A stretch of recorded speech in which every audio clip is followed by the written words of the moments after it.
Hi, I'm sitting in my friend Sokol's cafe, the Buongiorno Cafe, at the corner of Pender and Richards, which is in on the ground floor of our office building, Conference Plaza. We're on Pender Street, which is one of the main business streets in Vancouver, just one block from Granville.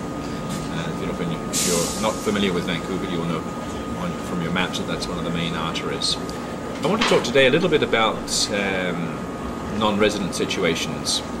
So many of our clientele are non-residents, and they're all very interested to know what the rules and laws of the land are with regards to taxation. We do act as agents when we're collecting the rents, therefore we are responsible for the taxes for the client, so it's very imperative that the client files their taxes. It's one of our requirements of our agreement. So just briefly to give you a background on what Revenue Canada requires if you're a new investor into the Vancouver market. The first thing that's required is an ITN number, which I believe stands for International Tax Number. This is not that scary. Everybody in Canada has a social insurance number, an SIN number, or SIN number as they're called. It's just a way of tracking who everybody is and what they're doing and how much money they're making, etc., etc.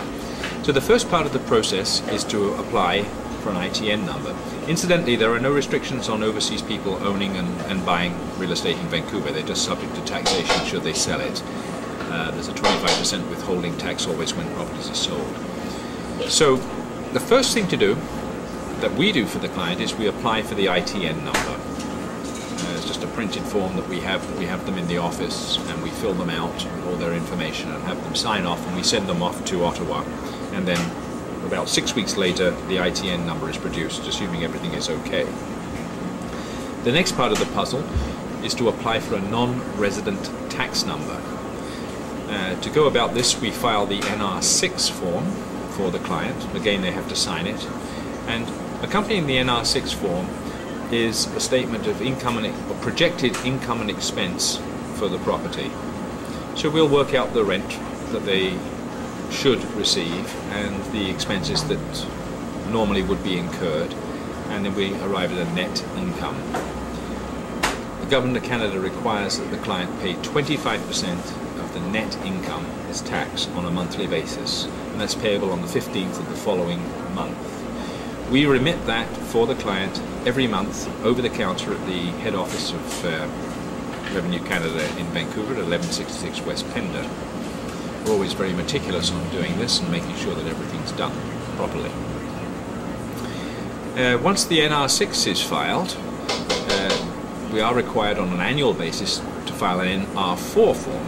If you're a resident, you would be having a T4, which is a statement of your income. This is just a statement of rental income, and that's then used to determine how much tax you're required to pay.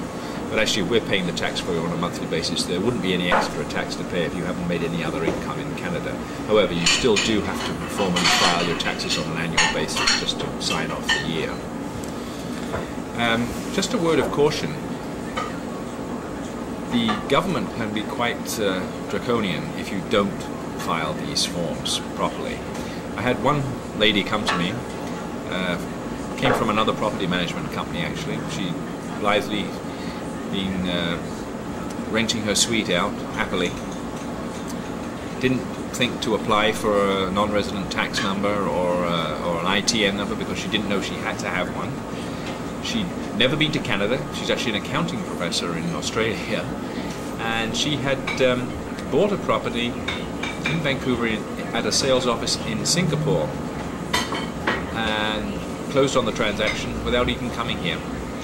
In the meantime, she had had all kinds of issues, bad tenants, assessments in the building. She went through a divorce, and I understand that she was in a negative position with regards to the cash flow for the suite.